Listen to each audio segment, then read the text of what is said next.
बन गया शैतान, मेहमानों को कर रहा परेशान। प्रचंड हो गया फ्लू, इंतजामों ने चिढ़ाया मुंह, पर्यटन को स्वाइन फ्लू।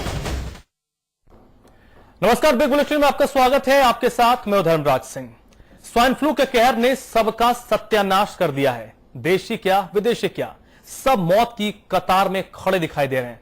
अब सवाल है कि क्या सरकार सूबे को कब्रगाह बनाने का इंतजार कर रही है? आज बिग बुलेटिन में चर्चा इसी मुद्दे पर। इस चर्चा की हम शुरुआत करें उससे पहले आप ये रिपोर्ट देखिए।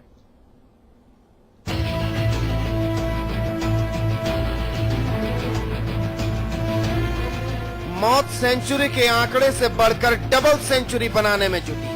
देशी क्या विदेशी क्या, सब मौत की कतार में खड़े होने को मजबूर हो गए हैं। इंतजामों ने कहर की दीवार खड़ी कर दी है, जिससे पार पाना मरीजों के बस की बात नहीं है।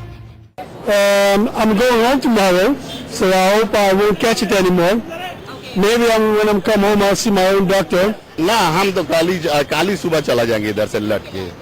हम इधर आए थे करीब 3-4 रोज के लिए, बट हम चला जाएंगे, काहे बच्चा उच्चा लेके सबको लेके आया है, तो अपना तो जीवन का तो सब कीमती चीज है। सैलानियों की जमीन मौत के वायरस को पनाह देने में लगी है। सूबे में इंतजामों की ढपली और मौत का ढिंढोरा बज रहा है, और स्वास्थ्य सेवाओं की गाड़ी रफ्तार में चलने को तैयार ही नहीं। प्राकृतिक समस्या है और मैं समझता हूँ इन सबको हमें स्वीकार करते हुए अगर ये बीमारी सही समय पर डायग्नोस हो जाए तो इसका इलाज संभव है। इतना कोई पैनिक होने की जरूरत नहीं। हम लोग भी सामाजिक जीवन में लाखों करोड़ों लोग इस देश के ही यहाँ रह रहे हैं, तो अगर 100, 200, 500 लोग अगर बाहर से नहीं आते तो उससे कोई इतना फर्क नहीं पड़ने जा रहा है। लेकिन फिर भी इन चीजों का असर पड़ता है और सरकार इस वक्त पूरी तरह से चिंतित है, सजग है कि ये बीमारी महामारी का रूप ना ले। मंत्री पूर्व मुख्यमंत्री बीमार हुए तो इमरजेंसी में इलाज हुआ, लगा अब तो सबक लेगी सरकार, लेकिन महामारी के बढ़ते ग्राफ ने सूबे को नर्क के बीच ला खड़ा कर दिया। क्या देशी क्या विदेशी, सब त्राहिमाम कहने को मजबूर हैं। ब्यूरो रिपोर्ट के साथ ब्रजेश सिंह, समाचार प्लस।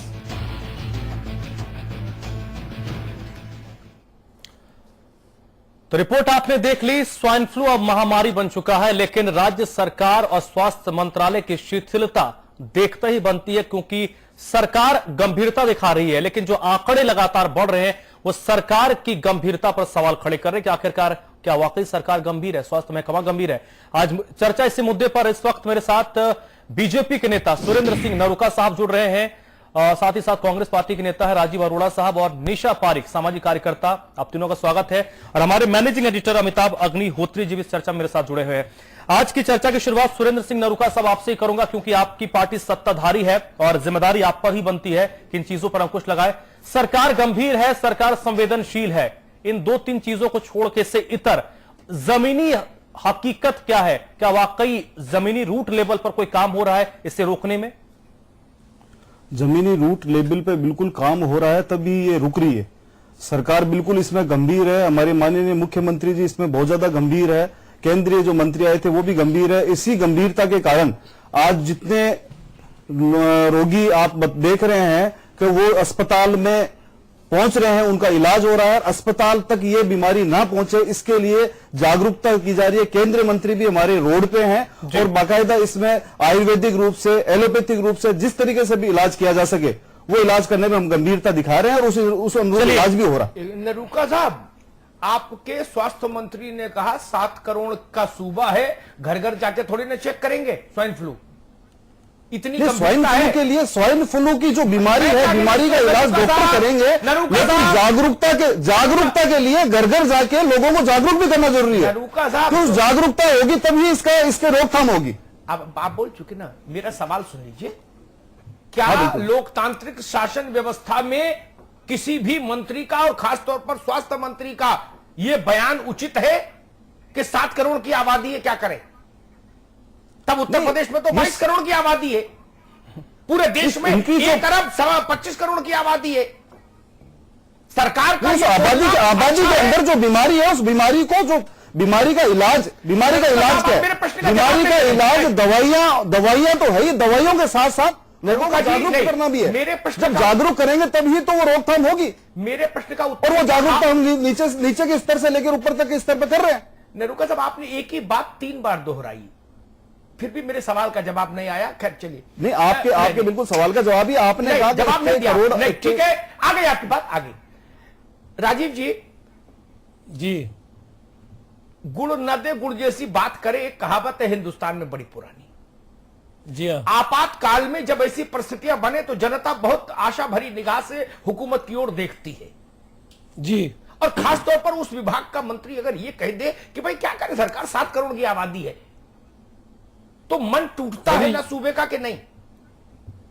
शर्म की बात है। मैं अभी आपके ही चैनल पे टूरिज्म मंत्री जो केंद्र सरकार के, उनका बयान देख रहा था।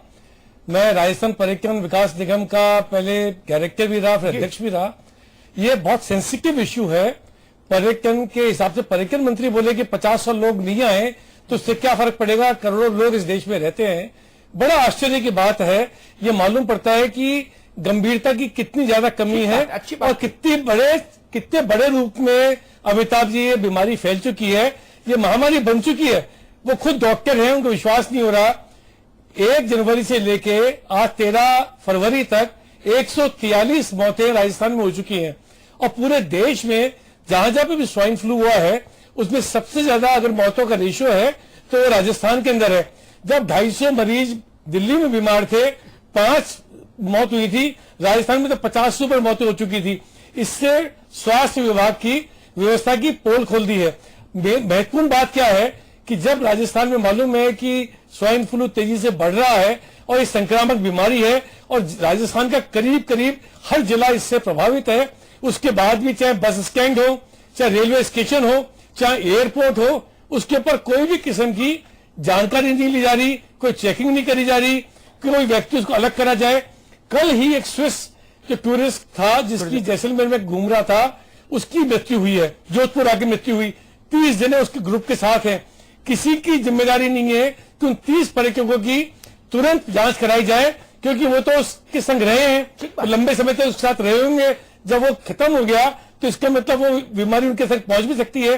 और अगर खुदा न खास्ता स्विट्जरलैंड ने, अमेरिका ने या यूके ने ये वार्निंग निकाल दी कि हिंदुस्तान जाना और राजस्थान जाना खतरे से खाली नहीं है, तो करोड़ों रुपए का नुकसान पर्यटन को हो सकता है।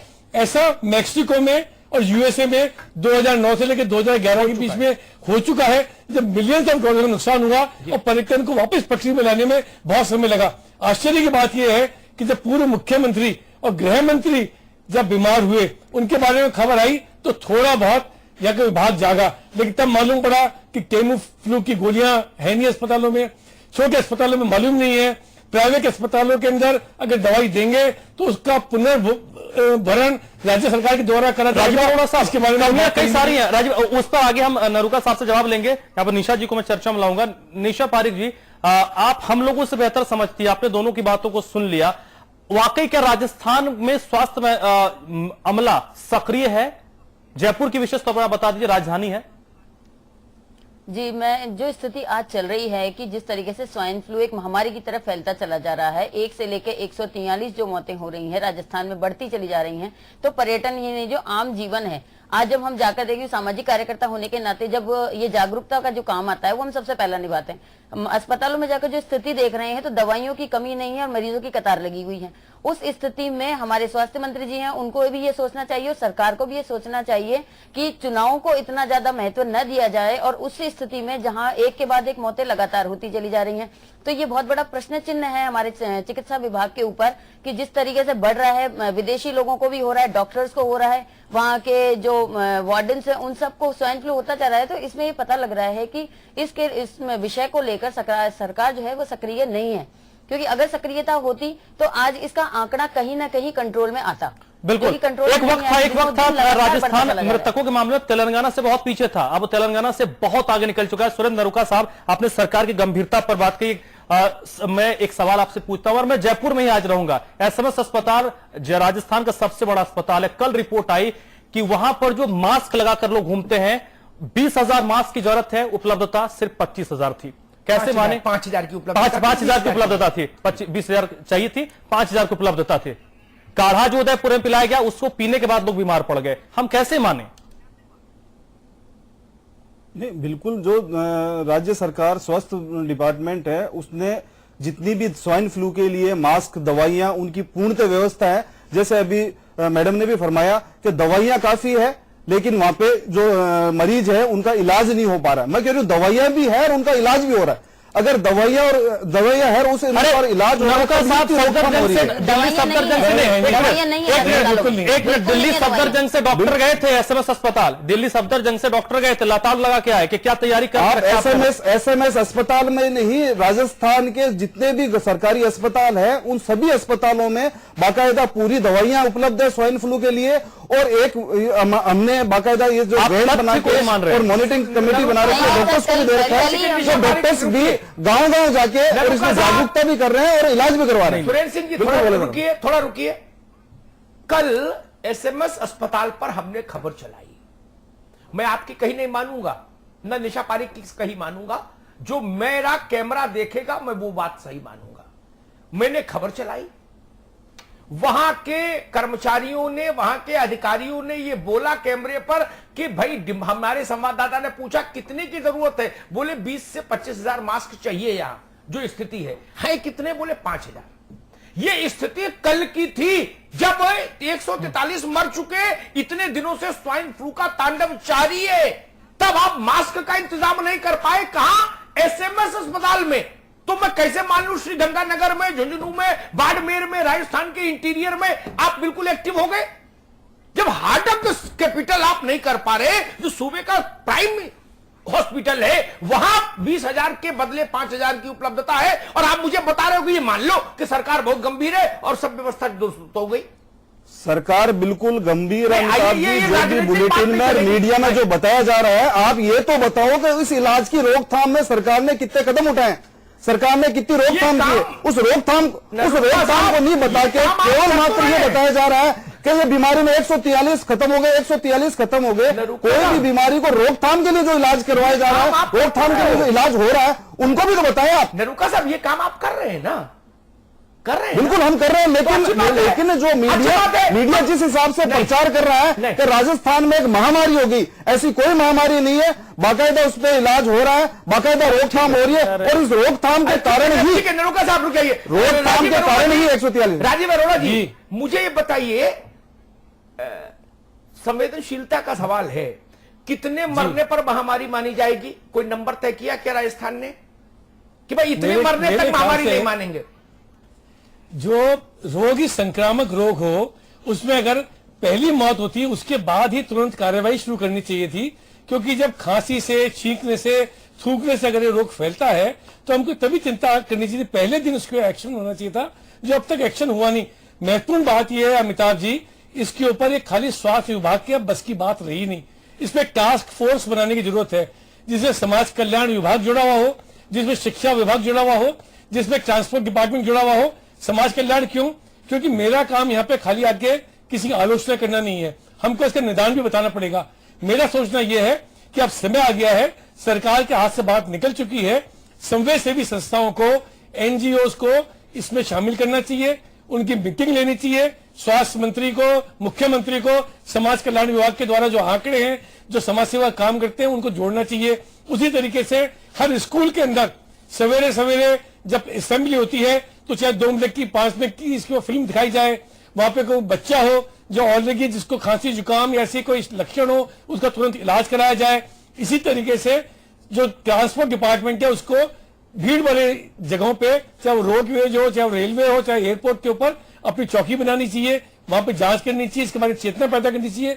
मुझे इस तरीके की गंभीरता नजर नहीं आ रही है, जबकि एक गृह मंत्री राज्य का वर्तमान और पूर्व मुख्यमंत्री से पीड़ित हो चुके हैं। इससे मालूम पड़ता है कि ये रोग किसी को भी लग सकता है, और ये इसमें ना उम्र की बात है, ना आपके रहने की जगह की बात है, क्योंकि ज्यादा लोगों से जो मिलते हैं उनको ज्यादा संक्रमण होने का गुंजाइश है। ठीक है, साहब ने जो बात कही बिल्कुल सही है, जागरूकता जिस हिसाब से करनी चाहिए वो जागरूकता सरकार कर रही है। एक मिनट निशा पारिक जी, जो आप बता रहे हैं बाकायदा सरकार कर रही है, हर जगह जागरूकता फैलाना चाहिए। मेरी बहस का फॉर्मेट समझिए, नहीं, आप नहीं, सरकार संवेदनशील होना चाहिए। सरकार संवेदनशील है नहीं, सरकार बिल्कुल संवेदनशील है। जो आपने बताया वो काम राजस्थान सरकार करती आ रही है, समझो। और वो राजस्थान सरकार जो काम कर रही है उसी के कारण ये बीमारी को रोक मिली है, नहीं तो ये महामारी और भी ज्यादा बढ़ सकती थी। ठीक है, आपको आप जो इलाज हो रहे हैं, जो रोकथाम हुई है उसको आप नहीं बता रहे। आप केवल ये बता रहे हैं कि साहब ये महामारी में इतने मर गए। अरे मरने की संख्या बढ़ सकती थी अगर राजस्थान सरकार जागरूक नहीं होती तो।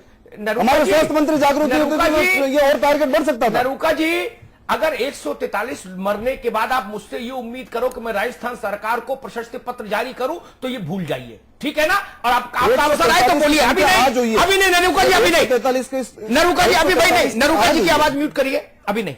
निशा पारिक, राज्य कहता है कि 7 करोड़ की आबादी, हम क्या करें? स्वास्थ्य मंत्री, केंद्र के पर्यटन मंत्री कहते हैं कि 200-250-500 लोग नहीं आएंगे तो क्या फर्क पड़ जाएगा, इतना बड़ा मुल्क है। ये एक कैजुअल अप्रोच क्या इतनी गंभीर बीमारी से लड़ने के लिए जो जज्बा चाहिए उसको दिखाता है? नहीं सर, केंद्र और राज्य दोनों का। जी बिल्कुल, चाहे हमारी आबादी जितनी भी है, लेकिन जब हम सत्ता में है, सरकार में है, तो हमारी एक एक व्यक्ति के प्रति जिम्मेदारी बनती है कि यदि किसी को भी कोई असुविधा है तो हमारी जिम्मेदारी एक एक माता पिता के, यदि 10 संतान है तो उनकी 10 के प्रति जिम्मेदारी है, यदि एक है तो एक के प्रति जिम्मेदारी है। हम ये कहकर अपना पल्ला नहीं झाड़ सकते कि हमारी आबादी इतनी है। यदि इतनी है तो आपने सत्ता में आने का जब हिम्मत जुटाई है कि हम सत्ता में आए और जनता के प्रति हमारी कोई जिम्मेदारी है, तो उस वक्त आप ये कह नहीं सकते कि हमारी आबादी इतनी है। जब आप उस सीट पर आए थे, जब आपने चुनाव लड़ा, जब हमने जिम्मेदारियां ली, तब हमें नहीं पता था हमारी जिम्मेदारी कितनी है। उस वक्त हम बड़े बड़े वादे कर देते हैं, और आज जब सर पे आई है बात, तो हम ये बात कहकर नहीं हट सकते। और जहां तक बात ये आती है कि 50 लोग नहीं आएंगे तो क्या फर्क पड़ेगा, फर्क कैसे नहीं पड़ेगा। 50 से ही 500 और 500 से 5000, 5000 से 5 लाख होते हैं। ये बात कैसे भूल जाते हैं? क्योंकि एक व्यक्ति को यदि असुविधा है तो 1 से 4, 4 से 8 और 8 से 16 अपने आप पता चला जाएगा। तो ये कोई एक जिसको कहते हैं जिम्मेदारी पूर्ण जवाब नहीं है कि यदि इतनी जनसंख्या है तो क्या कर सकते हैं, क्या नहीं कर सकते हैं आप। जब कार्य करना है, योजनाएं लेकर आनी है, सारा कुछ है। निशा, यहाँ एक बात और भी ध्यान रखनी होगी। पर्यटन से हिंदुस्तान के आर्थिक विकास का चक्का भी जुड़ा हुआ है। बिल्कुल, पर्यटन तफरी का मामला नहीं है, ये तफरी का मंत्रालय थोड़ी ना है, ना पॉपकॉर्न खाने का मंत्रालय। इससे टैक्सी वाले जुड़े, इससे हवाई जहाज वाले जुड़े, रेलवे के लोग जुड़े, होटल के लोग जुड़े, गाइड, मतलब लाखों करोड़ों लोग इस व्यवसाय से संबद्ध हैं हिंदुस्तान में। बिल्कुल, पर्यटन से जब इतने लाखों लोग जुड़े हुए, सबके पता नहीं कितने हजारों लाखों घरों की रोजी रोटी इस चीज से चल रही है। और हमारी सबसे बड़ी बात है कि हमारी खुद की प्रतिष्ठा का सवाल है कि राजस्थान जहाँ की पर्यटन के स्थान पर सर्वश्रेष्ठ माना जाता है, पर्यटन सबसे ज्यादा यहाँ आ रहे हैं, उस स्थिति में जब ऐसी महामारी यहाँ पर फैल रही है और हम उसके लिए कुछ नहीं कर पाते, एक विदेशी महिला की उस महामारी से मौत हो जाती है, तो इसका मैसेज जो है पूरी तरह से गलत जा रहा है। अब हम कितने प्रयास कर रहे हैं, कितना नहीं कर रहे हैं, ये हमारी आपसी बात है, ये अंदरूनी चीजें हैं। लेकिन बाहर विदेशों में मैसेज ये गलत जा रहा है कि राजस्थान में ये महामारी फैली हुई है जिसका कि किसी प्रकार का कोई नियंत्रण नहीं है, उसका किसी प्रकार से कोई एक ठोस कदम नहीं उठाया जा रहा है, जिससे कि आम जनता को छोड़ विदेशों को भी ये महामारी हो रही है। और ये भी बड़ी बात नहीं है कि यहाँ से कुछ लोग बाहर भी लेकर जाएं, तो ये पूरी तरह से हमारे मान और प्रतिष्ठा के ऊपर प्रश्न चिन्ह लगाता है। ठीक, राजीव अरोड़ा जी, जानकारी देनी चाहिए, जागरूकता बढ़ानी चाहिए, सरकार जो प्रयास कर रही है उनको भी रेखांकित करना चाहिए, सारी बातें जायज, सारा कुछ होना चाहिए। सरकार को भी विज्ञापन देना चाहिए, अखबारों में पोस्टर होर्डिंग लगाने चाहिए, ताकि पता लगे लोगों को, और उनके लोग चैनल्स पर जाके बोल रहे हैं और ज्यादा बोले। लेकिन मेरा एक मूल सवाल है, 143 की मृत्यु के बाद, 143 चिताएं जलने के बाद भी राजस्थान के सबसे प्रतिष्ठित अस्पताल में 20,000 मास्क की दरकार, वहां 5,000 ही क्यों? चावल पूरे, राजीव जी सवाल सुनिए, पूरी पतीली तो नहीं पलटी जाती ना चावल की देखने के लिए, एक ही तो चावल देखते ना। मैंने एसएमएस अस्पताल को मॉडल हॉस्पिटल के तौर पर उठा लिया, वहां कई जांच कर रियलिटी चेक करा लिया, मुझे वहां ये नतीजा मिला। अब आप मुझसे अगर ये कहलवाना चाहते हैं राजस्थान के झुंझुनू का जो अस्पताल है गली के अंदर वो एसएमएस से बेहतर है, तो ये तो मैं नहीं मान सकता। राजीव अरोड़ा जी को मानेगा? कोई नहीं मानेगा, सही कह रहे हैं आप। और ये अव्यवस्था इतनी है अमिताभ जी कि अभी एक नई टास्क फोर्स बनी, उसने जाते जिस दिन जांच करी है तुरंत एक चिकित्सक को निलंबित करा है, 4 को शो कॉज नोटिस देना पड़ा, मालूम पड़ा कि खामियां थी। ये मैं धन्यवाद देना चाहता हूं, साधुवाद देना चाहता हूं समाचार प्लस को कि वो वहां पे गए, एसएमएस को उन्होंने लिया और जनता से जुड़े हुए इस मुद्दे को इतनी गंभीरता से उठाया। मेरे ख्याल से जो भी इस बुलेटिन को सुन रहा है और देख रहा है वो इस बात को समझ सकता है कि आने वाले दिन बड़े खराब हो सकते हैं। और निशा ने एक बहुत महत्वपूर्ण बात कही है, जब राजस्थान से और या देश से आया हुआ पर्यटक अपने देश में जाएगा तो मेरे ख्याल से उनको अलग ले जाया जाएगा एयरपोर्ट पे, उनकी जांच होगी, क्योंकि ये महामारी उनके देश में ना पहुंच जाए इसकी वजह से। तो मेरे ख्याल से देश के पर्यटन मंत्री को, देश के स्वास्थ्य मंत्री को और राजस्थान के स्वास्थ्य मंत्री को इन बातों से शिक्षा लेनी चाहिए, इसकी गंभीरता को समझना चाहिए। बनस्पत की आप दूसरे विज्ञापन निकालते रहे, दूसरे काम करते रहे। मेरे ख्याल से आपदा प्रबंधन जिसको कहना चाहिए उसकी आवश्यकता इस वक्त हो गई है। और जो शर्म की बात नहीं है, सरकार बीमारी लेके आई नहीं है, लेकिन सरकार की जिम्मेदारी बीमारी आ गई है तो रोके और अपने नागरिकों की सुरक्षा प्रदान करें। जी राजीव भाई, नरूका साहब, जब ये बीमारी शुरू हुई थी, कुछ ही मौतें हुई थी, तब भी मैंने इस पर बिग बुलेटिन किया था। तब मैंने एक सुझाव दिया था आपके नेताओं को, कई बार कर चुका और कई नेताओं को सुझाव दे चुका, व्यक्तिगत बातचीत में भी दे चुका, लेकिन शायद सरकार को समझ नहीं आई, मेरी बात अच्छी नहीं लगी। मैंने कहा अस्पतालों में जो अव्यवस्थाएं हैं ना, उनको सिंगल स्ट्रोक में अगर दूर करना है कि डॉक्टर नहीं पहुंचा, नर्स नहीं पहुंची, वार्ड बॉय नहीं पहुंचा, गंदगी है, जो भी समस्याएं हैं, टेम्फ्लू नहीं है, मास्क नहीं है, ये आपातकाल है। एक नया नंबर मुख्यमंत्री जी मोबाइल का ले ले, एक 15 दिन के लिए, एक राजेंद्र जी ले ले, वो नंबर पब्लिक कर दीजिए अपने आप। अरे क्या भाई नरूका जी, सवाल तो सुन लीजिए। जो व्यवस्था सरकार के द्वारा की जा रही है, सवाल सुन लीजिए नरूका साहब, जैसे बताई जा रही है, वो पर्याप्त है ना? तो धन्यवाद। फिर पर्याप्त है, उस पर्याप्त के हिसाब से रोकथाम भी हो रही है। बहुत बहुत धन्यवाद भाई। राजीव अरोड़ा जी, सरकार कह रही जितना करना था सब पर्याप्त कर दिया, अब मरना जीना भगवान भरोसे। ऐसा मैंने कहा जो व्यवस्था है हिसाब से रोकथाम हो रही है। ये पार्टी है जिसको सत्ता में होने का इतना दम, कह रहे जो कर दिया सब पर्याप्त है। नहीं, ये मैंने अभी तक जो सुझाव मिल रहे हैं और जिस हिसाब से व्यवस्था हो रही है उस हिसाब से रोकथाम हुई है और आगे भी रोकथाम की जा रही है।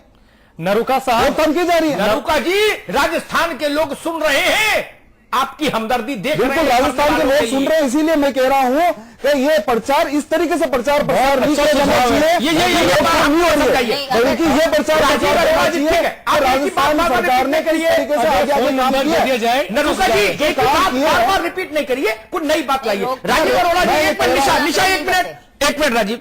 राजीव जी, मेरे सुझाव में क्या खामी थी?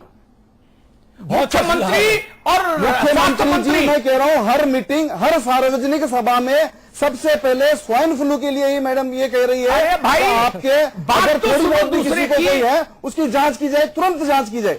आप दूसरे की बात सुनो, उसको आप जागरूकता तभी लाओगे जब पब्लिक में ये मैसेज है। राजीव छोटी सी छींक आने से भी बीमारी फैल सकती है, इसका इलाज करा जाए। भाई इनको रोको, नरूका जी को रोकिए। सुझाव निशा अभी नहीं, आपके जो सुझाव है वो सुझाव तो आगे भी आपने जो दिए थे, आपने बताए थे और समाचार प्लस ने जो बताया उस अनुसार आगे डॉक्टर्स ने अगर कोई कार्रवाई नहीं की तो उनके खिलाफ कार्रवाई की थी। नरूका जी थोड़ा रुक जाइए, 5 बार बोल चुका, आप शो का फॉर्मेट समझिए। राजीव जी, आपातकाल की स्थितियां जब पैदा हो जाए, जनता में भय हो जाए, उस वक्त अगर शासन चलाने वाले प्रमुख लोग जनता के साथ सीधे कनेक्ट हो जाए, कोई गुनाह है, कोई खराब बात है? बोले जी जनसभा में बोलेंगी या अखबार में बोलेंगी। अरे जनता के लिए एक नंबर बंद कर देना नंबर। मैंने सुझाव दिया था 15 दिन के लिए नंबर खोल दीजिए, ताकि जनता बता पाए आपको कि भैया यहां टेम्फ्लू नहीं है, यहां मास्क नहीं है, यहां हैंड सैनिटाइजर नहीं है। राजीव जी, इसमें क्या समस्या थी? नहीं, मैंने बिल्कुल आपका अच्छा सुझाव है। जैसे मैंने कहा टास्क फोर्स हुए, नहीं तो सचिवालय में मुख्यमंत्री के आवास पे एक कंट्रोल रूम बन जाए, कंट्रोल रूम का नंबर दे दिया जाए, किसी को स्वाइन फ्लू से रिलेटेड कोई समस्या हो यहाँ पे फोन करे, 24 घंटे कर्मचारी उपस्थित रहेगा, तुरंत कार्रवाई करेगा। कंट्रोल रूम बनाने से कोई नुकसान नहीं है। कोऑर्डिनेट नहीं, राजीव जी टास्क फोर्स बनी हुई है, उसको हर डिस्ट्रिक्ट लेवल पे जो नंबर दिए मैं, नरूका जी बनी हुई है नरूका जी के लिए। आप जितना नहीं जानते लेकिन थोड़ा बहुत हम भी जानते हैं राजस्थान। राजीव जी, मेरा सुझाव यह था, होता क्या है शासन में मुश्किल कहां पर आती है, बाबूइज्म चलता है, स्थिति आपातकाल की हो किसी को, ठीक है ना, सीएमओ से शिकायत करोगे तो 6 हफ्ते लगेंगे उसको निपटने में, लेकिन अगर वही केस सीएम के यहां से चला जाएगा तो वो सारे बैरियर क्रॉस कर देगा 1 सेकंड में, कर देगा ना। आपने भी सरकार चलाई है 5 साल। अगर हेल्थ मिनिस्टर के यहां से मैसेज चला जाएगा कि सीएमएस में के वहां एसएमएस हॉस्पिटल में 10,000, 20,000, 25,000 मास्क 24 आवर्स में उपलब्ध करा के बताइए, तो फिर वो फाइल चलना बंद हो जाएगी। इसलिए मैंने कहा था एक कॉल सेंटर बनाइए, केंद्रीयकृत व्यवस्था हो, जहां जनता अपने जिसको उसने वोट दिया, जिसको उसने अपना भरोसा दिया, उससे बात करके अपना दुख बता सके। ये सुझाव स्वीकार करने को तैयार नहीं हुई भाजपा की सरकार। मैं हैरान हूं, इसमें नुकसान क्या था? आप जो कह रहे हैं आपातकाल की स्थिति में कॉल सेंटर बनाया जाए, आपातकाल जैसी स्थिति कुछ नहीं है, कॉल सेंटर बनाने वाली बात है। कॉल सेंटर बाकायदा बने हुए हैं और डिस्ट्रिक्ट लेवल तक। नरोका साहब, मैंने आप डिस्ट्रिक्ट लेवल पर नहीं चाहता, मैंने कहा मुख्यमंत्री के स्तर पर होना चाहिए। जो इलाज होगा वो डिस्ट्रिक्ट लेवल पे होगा, इलाज राजधानी में नहीं होगा। झुंझुनू में बैठे हुए आदमी का इलाज झुंझुनू में होगा। नरोका साहब, में बैठे हुए आदमी का इलाज है भाई, बड़ा दम है राज भाजपा की। नरोका साहब, जो पर्यटक घूमने आ रहे हैं विदेश से, उनको कुछ भी नहीं पता है स्वाइन फ्लू के बारे में, कैसे आप बात कर रहे हैं? चलिए, हमारा वक्त यहीं पर खत्म हो गया है। अमिताभ जी, संपादक की टिप्पणी। मैं हैरान हूं, सत्तारूढ़ पार्टी का बोलने का तरीका और अंदाज ये नहीं होना चाहिए जब उसके अपने सूबे में उसके अपने लोग मर रहे हो। ये तेवर युद्ध का मैदान जैसा मुझे दिख रहा है कि सब कर दिया, सब बना दिए, आप ज्यादा दिमाग मत लगाओ, जिले में होगा इलाज, राजस्थान में नहीं होगा। ये भाषा, ये तेवर, ये भाव भंगिमा, ये मुद्रा, ये लोकतंत्र से मेल नहीं खाती, ये संघ के व्यवहार से भी मेल नहीं खाती, जो संघ अपनी कार्यशालाओं में शिक्षा देता है। राष्ट्रीय स्वयंसेवक संघ, ये उससे भी मेल नहीं खाती ये तेवर। मैंने भाऊराव को देखा, राजीव सिंह को देखा, मैं तो अजीब लोगों से मिल रहा हूं, मैं अजीब हालत देख रहा हूं। मैंने वाजपेयी को देखा, अडवाणी को देखा, 25 साल देखा है इन लोगों को, इनके चरित्र को जाना है। ये भाषा, जब आपकी जनता परेशान हो, हर चेहरे पर भय का भाव हो, तो ये भाषा शासन की। मरहम लगाने की जगह आप किस अंदाज में बात कर रहे हैं सत्ता में होने के नाते? कह दिया जी जिले में इलाज होगा, कोई दिल्ली जयपुर से इलाज होगा, सब बन गए जी, सब हो गया, जितना होना तो सब हो गया। इसका अगर मैं सरल भाषा में कहूं जो झुंझुनू झालावाड़ का आदमी समझ पाए, तो इसके पूरी टोन का भाष्य ये है, आप अपने काम से काम रखो, हम देख लेंगे।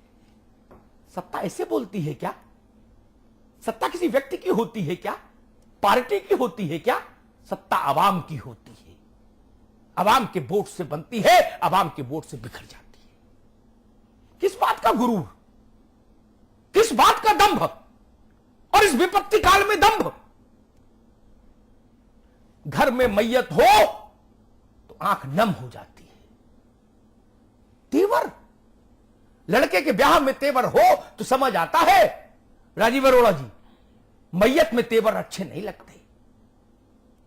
यह हिंदुस्तान की रवायत समझिए, लड़के के ब्याह में घुड़चड़ी कराने जाइए तो तेवर दिखाइएगा, सिर पर पगड़ी बांध के गुलाबी। यह मैयत का समय है, यह शोक का समय है, यह कब्र कस के मैदान में कूदने का समय है, यह अपनी जनता के साथ खड़े होने का समय है, यह राजस्थान के प्रति अपना कर्ज चुकाने का मौका है। जिस गरीब अवाम के वोट से आप लाल बत्ती लेके चलते हैं, सिर पर मुकुट धारण करते हैं, जिस गरीब के वोट से उसकी उदास आंखें आपको खोजे, तो आपको विनम्र भाव से जाना चाहिए।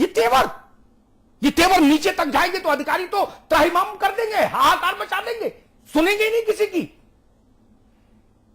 ये तेवर अच्छे नहीं, लोकतंत्र के लिए अच्छा संदेश नहीं। भारतीय जनता पार्टी को सोचना चाहिए, कोई जनादेश अनंत काल के लिए नहीं होता। मैंने आपके बड़े नेताओं के नाम लिए, जिनके साथ एक पत्रकार के नाते 25 साल में मैंने संघ को जाना, जनसंघ को जाना, भाजपा को जाना। ऐसे कार्यकर्ता मुझसे नहीं टकराए। इस अंदाज में तो भाऊराव नहीं बोले कभी, रज्जू भैया नहीं बोले, वाजपेयी नहीं बोले, अडवाणी नहीं बोले, ये अंदाज कार्यकर्ताओं का राजस्थान में, ये अच्छा नहीं है, ये अच्छा नहीं है। जनता का मन टूटता है।